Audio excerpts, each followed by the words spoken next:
A lot of my identity, what I do, and what drives me is centered and revolves around my faith. And I was always that young guy that was willing to do some wild things to really get some attention. That actually almost led to a prison sentence at 16 years old. I would like to say it was, that is when things changed, but it didn't. It's just. Love Gangster with Adrian Boysel.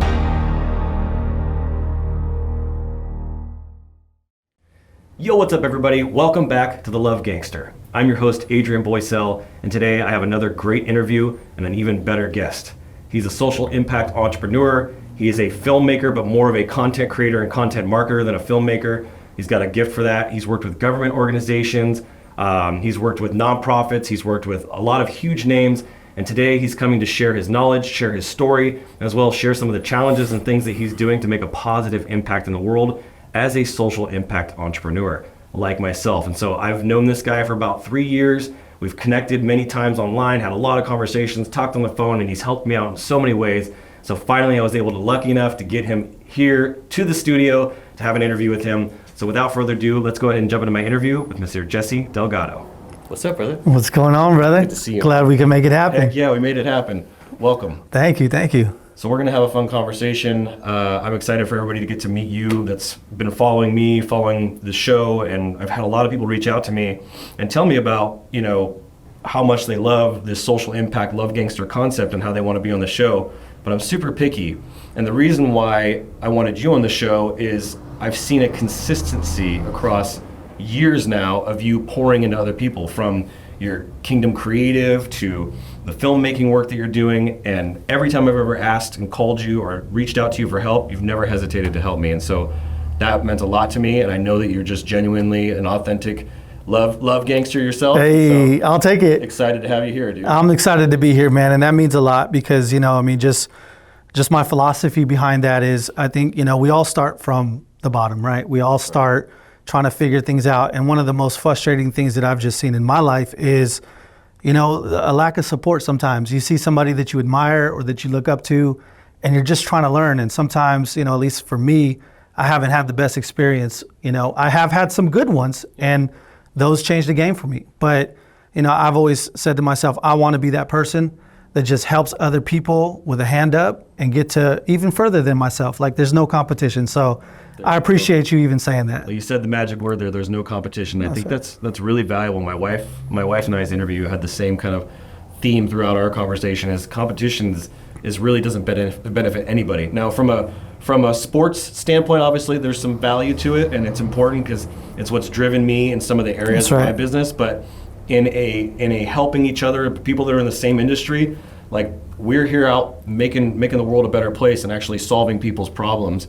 Right, so how could that be a bad thing? The fact that we have similar trades and similar industries, I don't see any issues with that whatsoever. And so it's always been an iron sharpens iron type of situation with you and I. Yeah, well said. So your background, and which I'm really excited to get to know more of even myself, because we've talked a little bit about that kind of stuff, but most of our conversations have been business related and more like future stuff, right? Yeah. So let's kind of dive into your past a little bit. I want to know where your heart is, how you came to be the person you are. Why are you social impact? Why do you care and look at the world the way that you do? Yeah, no, that's a great question. And, the challenge is going to be to condense that for this show, right? Because it's so much. But, really in a nutshell, a lot of my identity, what I do and what drives me is centered and revolves around my faith. And, very much like yourself as well. And I think that's why we connect so well. And that journey actually started when I was about 18 years old. And, up until that point, I was kind of just doing what everybody's doing, just kind of running around aimless is what I would say, just kind of wandering, trying to figure things out. Typical kind of low income, grew up in the hood kind of stuff, struggled to find my identity as a man. My father wasn't in the house and kind of had that chip on my shoulder trying to, do this, please this person. I had the big homies that I would try to, impress and try to get their validation. And I was always that young guy that was willing to do some wild things to really get some attention, really is what it was for.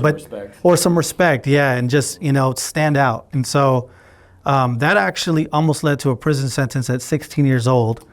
And I would like to say it was, that is when things changed, but it didn't. It's just kind of like, because, everybody kind of goes to prison, at least in my neighborhood, and so, and in some cases it's even looked at kind of like a badge of honor, like it's like you're earning your rights, and so it didn't quite change there, but it did start the process. And then I continued to just, do what I was doing, and had a radical encounter with Jesus when I was 18 years old. And it really came from a simple question. And it's a funny story, but I was straight up pothead, shrooms, that was my jam, you know what I mean? Shrooms and weed. And I remember, I'll never forget, I was sitting there rolling a Garcia Vega laced with shrooms. And I had this question pop into my head: what would make you change? What would make all this change?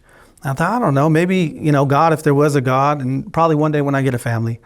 And little did I know that was the question that would spark a journey of asking, who is God, if there is a God, which eventually led me into an encounter with Jesus, gave my life to the Lord, started just literally immediately going into the community, telling people about Jesus, all my friends, all this kind of, it was pretty rowdy, at 18. And people was like, oh, it's just a phase, and that started really my love for just community, and also to caring about the needs and well-being of other people. Putting others before yourself. Right. So let's unpack that a little bit, because I hear some things in there that are very similar to my story of broken home, right? Broken family. Yeah. Father figure wasn't around. Mm-hmm. Mine was, but he was very toxic, right? Mm-hmm. So there's a little bit of a difference there. How old were you when your pops left, or Yeah, I was young. I was I don't know, I want to say like 4 years old, and there was a season where he would leave and then kind of come back. And I remember there was one of the last times when I was younger, when he came back, I remember it had been like over a year since I seen him. And I remember my mom telling me, hey, your father's on the front porch and he wants to see you. And I remember so much time had passed that the question was like, how do I know you're even my dad? Cause I was young, and so I was about, probably about 5 years old or so. Wow. Yeah. That's rough as a kid to lose your father. At 4, I lost my grandfather, who was like my father. And at like 1 or 2, I don't even know the exact timeline, I lost my mom. My mom went off and she was doing her thing, and my dad took me, and I was basically without my mom my whole life. Thankfully I had my grandmother, but the wounds that were created, right, as not having a father, right, there's a reality that comes with that, of broken families.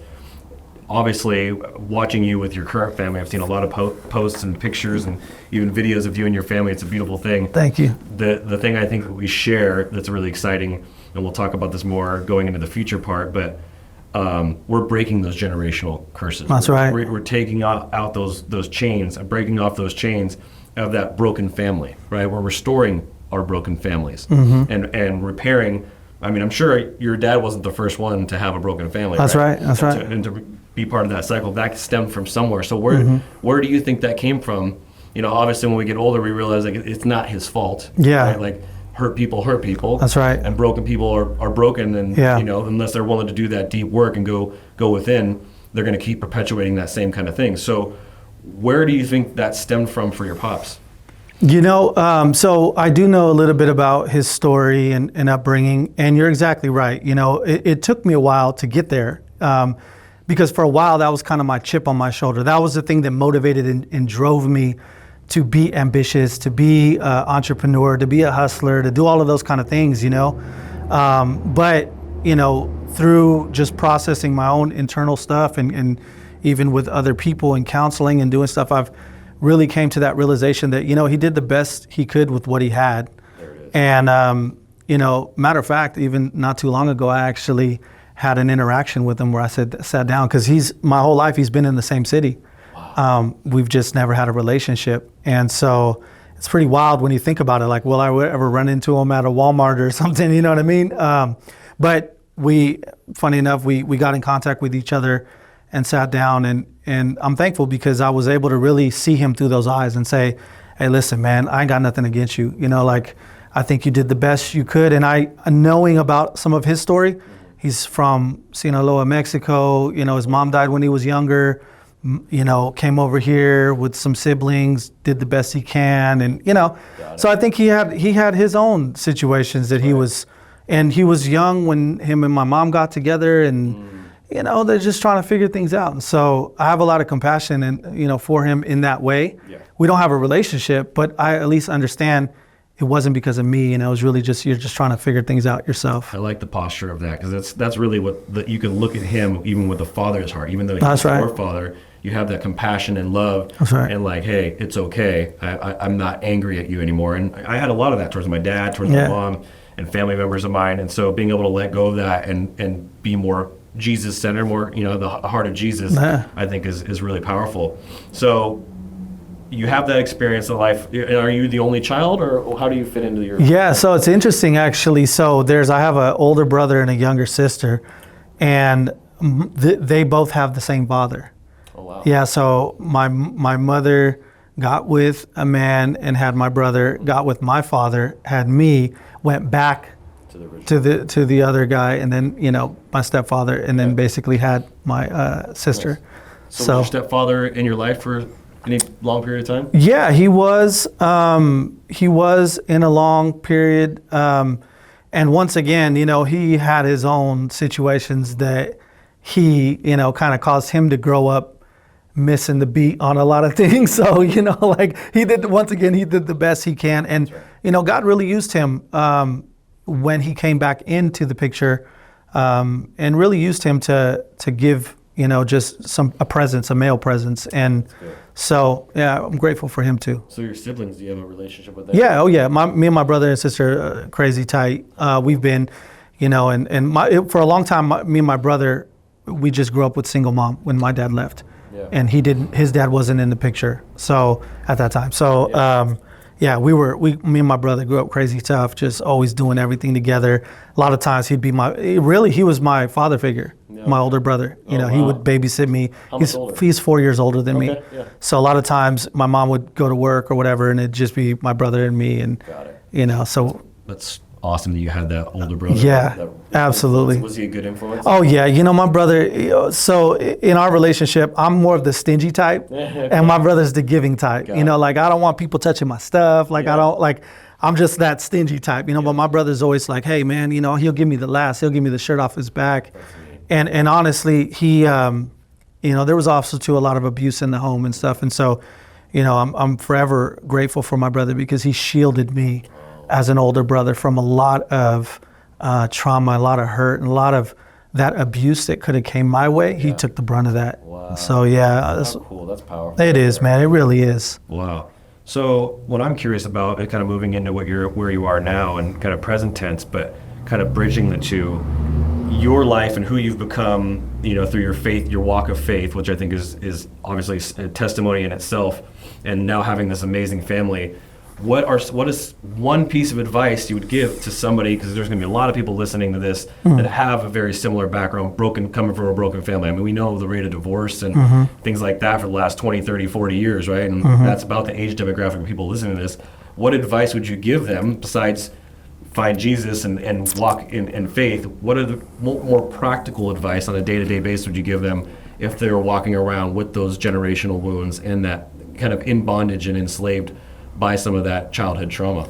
Yeah, that's a deep question, man, because, there's a lot of people that are walking around with some of that stuff, and it's completely understandable, right? Like, it's like, man, I don't blame you for feeling that way or responding that way or having those addictions or whatever it is. And then there's some people, too, that are just like, bro, you just need to do more. You know what I mean? You just need to believe more, get a bigger vision. And so it's hard to kind of generalize it because everybody's kind of walking a different journey.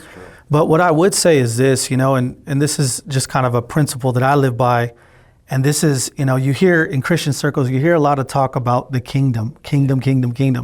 And, I remember I spent a long period of time going through every reference of kingdom. And Jesus makes a lot of them when he says the kingdom of heaven is like, boom, he gives an example. And I remember I broke them all down, did this long study. And the interesting thing that I found about the kingdom is boring. Here's what I mean by that. The kingdom, a lot of times we're looking for these answers in certain things and we want them to be extravagant. And you know what? Many times the answer is just a simple answer. Very simple. And that's what I've realized is we want all these big old unlocks and things to, what advice would you, and I would say this, like figure out where you are in life, figure out what areas you're deviating to, and then just bring them into alignment. And that's the kingdom. So some people, are incredibly ambitious like myself. Yep. And for me, a kingdom mentality is like I'm always having to control my ambition.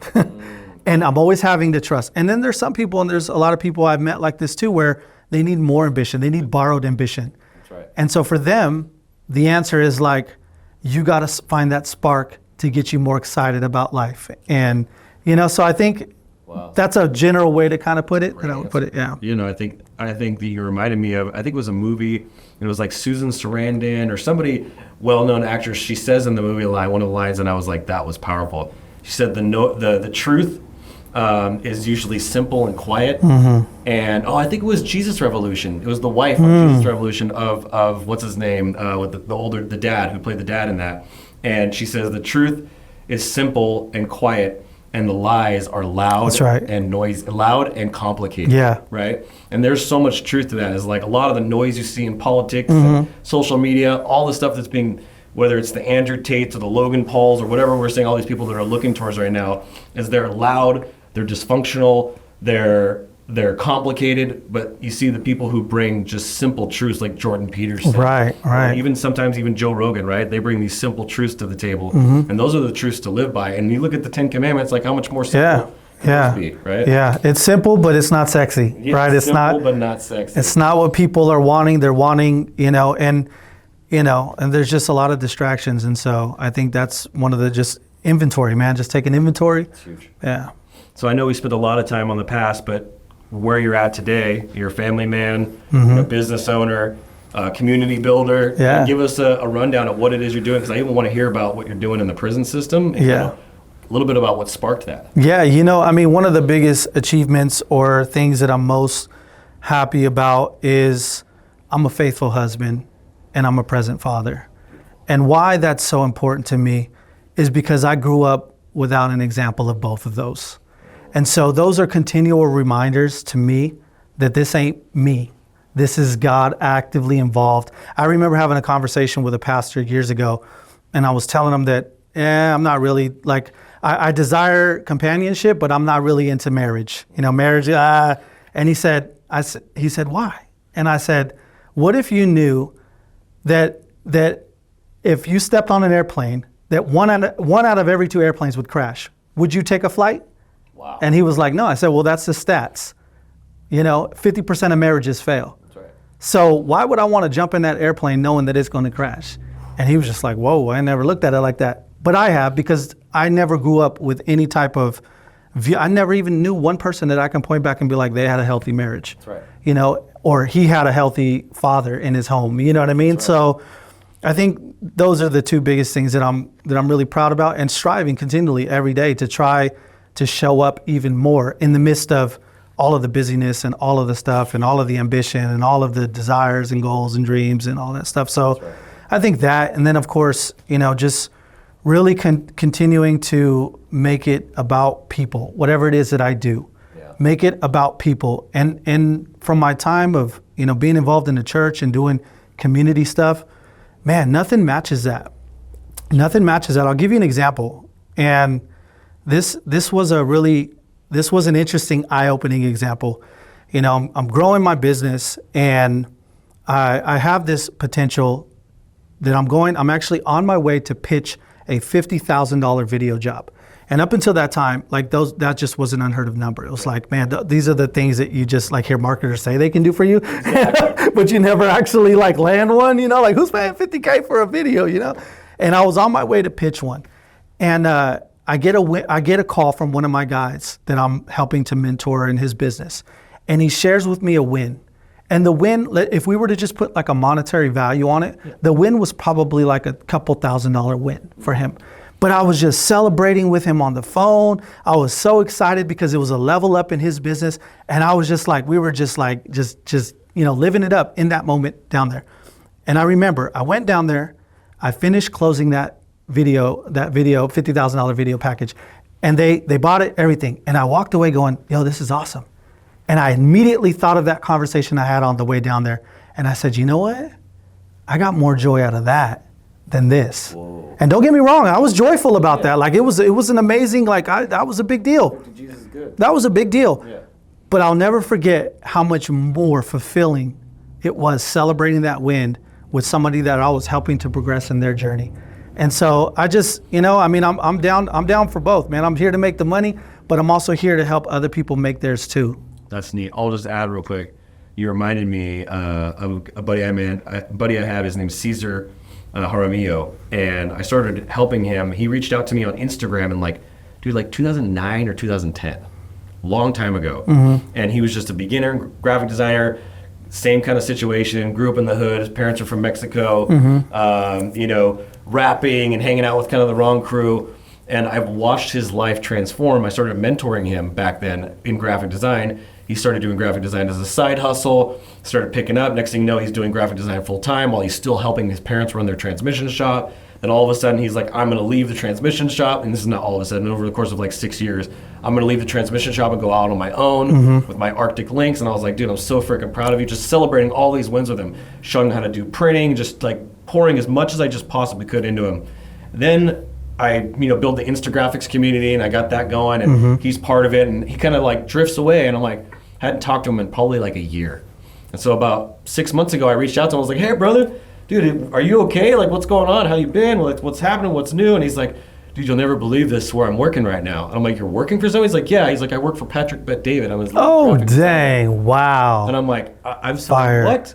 I'm like, I'm gonna need an introduction. The first Wow, thing, I'm like, dude, that's yeah. amazing. That is so dope. That was so rewarding to see somebody start from 17, 18 years old. Wow, that's from incredible. nothing to all of a sudden now he's the lead graphic designer for Patrick Bet-David. That's a big deal. That's some kingdom That's celebration. That's a right big there. deal, man. And so that's a bigger win for me Yeah. than any of the stuff that I've personally done. That's to right. See something like that, and to see the impact that mentorship has Yeah. on somebody's life. And I know you're doing that with people who are far less fortunate than both you and I, who've gone through a lot of traumas and a lot of hurt and a lot of wounding, that aren't in the same place that we are, they didn't overcome. Right. So I'm curious, how does the whole prison thing loop into your life? Where did that all come from, and what are you doing with that whole thing? Yeah, what's interesting about that is, so there's, depending on your knowledge of Christianity and Christian circles, there's varying different streams, as they call them, of Christianity. And I kind of came into faith in a very conservative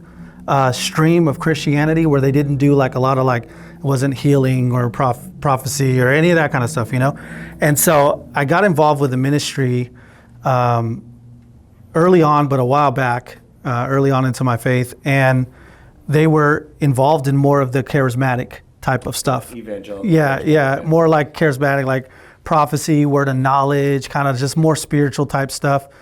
And I remember it was kind of new, I was like, this is interesting. But I was at a point in my life where I had tried to do it on my own, even my own faith. And I just kept on repeating back the same sins and kind of just in a cycle.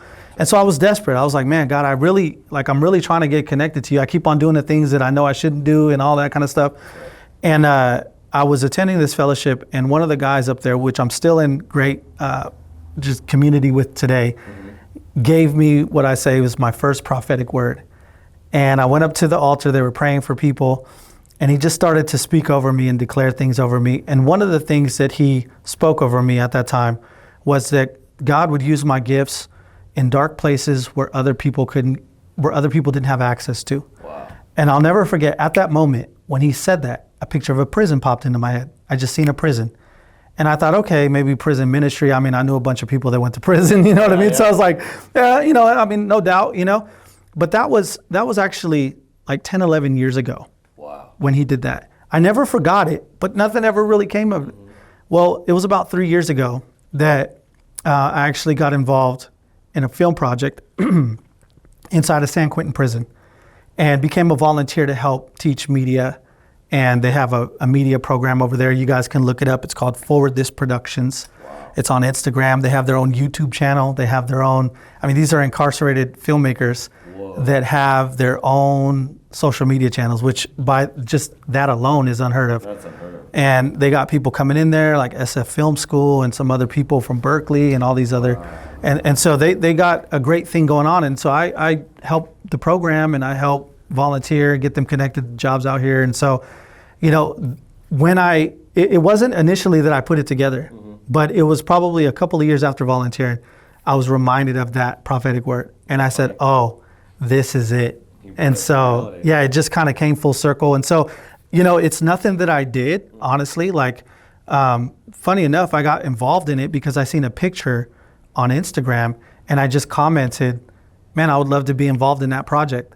And somebody seen it and hit me up, and it was through another well-known organization. So the power of social media, once again. So the seed was planted. Yeah. Time passed by. You took action on it. Probably your subconscious, right? Took Yeah. some action on it.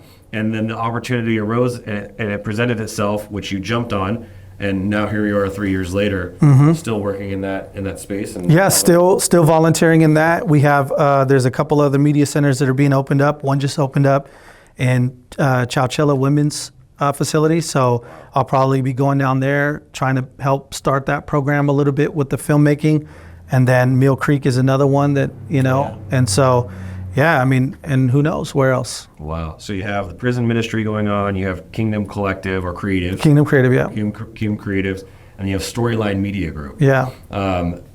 What is, like, as far as your Kingdom Creative, like, is that currently running? And you have people in that, if people were interested in that, what is that all about? Yeah, so, Kingdom Creative is a community, really, and it's for, faith-based creative entrepreneurs. Okay. And I feel like each one of those, in marketing, everybody's always telling niche down, niche down, niche down. So it's like, that's my niche mind, is faith-based is kind of a category of its own. And creative entrepreneur, I believe, is like, there's an entrepreneur, but then there's a creative entrepreneur. And they're different. That's right. They're really different. Like one of the biggest struggles of a creative entrepreneur is you are your product. Whereas typical entrepreneurs traditionally, they have a product, whether it's a home that they're flipping, selling, or whatever, or they're usually not the product themselves. That's true. And so this is what kind of makes us a little different, and also too brings up a lot of struggles. And so it's for faith-based, Christian, kingdom-minded, creative entrepreneurs. And really, it's the idea is that it's not just about your business or your personal life, but it's also too about your spiritual well-being too. That's right. And this came from, just 20 years in church. Wow. And always kind of having to go to business conferences for business stuff, church stuff for church stuff. It's like, it'd be great to be able to have more of them combined and infused together, where we can learn, educate, grow, personally develop, and also to, strengthen our walk with Christ. And so. Wow. So if somebody's interested in getting, and they are a creative entrepreneur, they're listening to this, how do they get involved in that? Yeah, you could go to kingdomcreative.com, paid a hefty price for that domain. I was going to say. And Kingdom Creative on Instagram, paid a hefty price for that one too, Yeah. So, but, it's I would say this, bear with me on these, because this is a passion, but it's been really difficult for me to find time to develop it out. It's more of a heart, thing. I have creatives that work with me, and part of Kingdom Creative is not just like spiritual development, but also to business development. Like, I bring them on my jobs. I help get them connected to other work. Like, that's part of the model too, is like, you'll get spiritual stuff, but you'll make some bread too. Like, that's what we're here trying to do as well. So yeah, hit me up. You could also email me, jesse@kingdomcreative.com. Beautiful. And yeah, we can talk about it. Sweet. And then Storyline, what's the future hold for Storyline? Yeah, that's a great question. And that's a question that I don't know the answer to, right? Like, I'm building things out with Storyline. It's how I'd explain it is, it's a community-based marketing agency where we focus a lot on not just selling more products of something, but really gaining more awareness and turning that awareness into some sort of an action. And particularly within a community. So I do a lot of higher education. I do some law enforcement, social impact type stuff. And so, I'm looking at building that into more training as well, more training for organizations and institutions to build out their own media companies. Wow. Because media is becoming such a popular and needed thing, right? So I'm really looking at the idea of like, almost kind of like, let's help you build out your internal media, and let me help you do that through these different organizations, right? Yep. And so that's part of it. Education and community involvement is also another part of it too. So how did you, I'm curious, I know this is a little bit of the past versus the present, but what got you into filmmaking, video, and this kind of agency content marketing space? Yeah, so I actually have a music background. Oh, okay. But like production, like hip hop, making beats and stuff like that. And so that was kind of my background. And, I picked up a camera, fell in love with it. And really, I think even more so than that is just my love for story and storytelling. Yep. And I own a lot of the books on this stuff. And I'd like to say I'm an expert, but I'm not, but I aspire one day to be like a Jedi master of storytelling. That's right. Because it is such a powerful thing that I can see infused in every single thing that we do, and everything that we want to do. It's important in business. It's important in attracting people. It's important in sharing a message. I mean, and that's why my company's called Storyline Media is because it's all about the story, and so. That's our whole marketing angles. My marketing and my brand strategy that I do, it's called the Purpose-Driven Branding Blueprint, Yeah. Purpose-Driven Marketing Plan. Yes, love it. Because of the story. Yeah. Their story is the first pillar within their brand blueprint, and everything is built. What's their why? What's their how? What's their what? And getting those very detailed with people, and getting deep into their personalities, understanding their voids, their values, all that stuff. And so I think this is a really neat kind of convergence between the two of us. We both have this similar thing. We're in similar fields. I mean, I birthed this video marketing vault concept from being surrounded by people like yourself and being surrounded in the video world, in the storytelling world. I'm like, I need a studio to be able to do this myself, but I know there are other content creators that need studios like this. That's right. Hopefully, and I know you have a studio as well, right? Yeah. Hopefully there's opportunities where I can send clients to do events and video productions at your spot. You can send people here.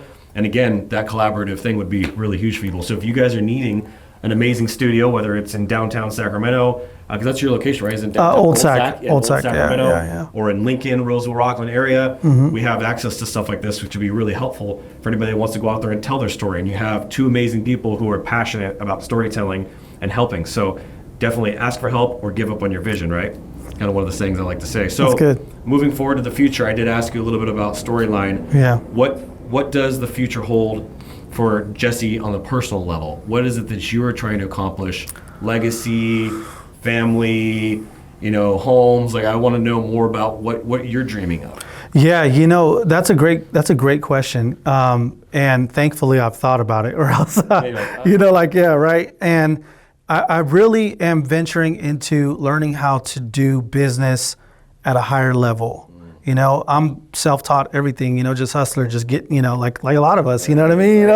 I'm just out there to get it. But what I'm learning though too is like business has a language, and there's certain types of investments and certain types of ways to move and hold money and do things differently with it. And so I think on that side, I really want to learn that more. I want to become more fluent in the language of business. And I also too want to become more fluent in the language of leadership. And once again, that's a whole nother thing too. And as my company's grown, so have the people that I manage and that I lead. And, I think all of us have been under poor leadership at some point or another. And so we learn from those kind of mistakes. And for me, man, I want to be the best leader that I can be, and also too one that is always growing and maturing. So I think I'm really looking at, we all have problems in our businesses that are kind of like the one thing we're trying to solve. And so I'm really looking at those with that kind of lens, like, man, how can I grow? What would be a higher level of leadership thinking in this scenario versus just like, what would just get this problem to go away? Right. Like, how can I become a greater leader in this way? And so I think, and for my family too, and how can I also too, my kids are getting older, as they do every year, right? And so new challenges arise in every stage, and trying to also be mindful of those and make the time necessary to let them know that they matter, instill in them the values and the belief and the confidence of who they are. And so I think there's just all these things to kind of juggle and trying to do them well. Yeah, I mean, selfishly, I want to know like what you're dreaming of, like what your visions and for your life are, so that I can come alongside that. So we're both here locally and support that and encourage that and bring accountability to that. So that's why I want to dive into that. It's like, hey, is it a bigger house? Is it a ranch? Is it a property? Is it, I'll tell you, sell a business? I'll tell you what it is. I'll tell you what it is. It's Kingdom Creative. My heart is Kingdom Creative, and that's my mission. That's my life purpose. And business is a instrument to help that. That's right. And it's a tool. And so I'm growing that, and I've spent a lot of time being kind of the starving artist thing, right? And that's no fun. You can't really help people like that.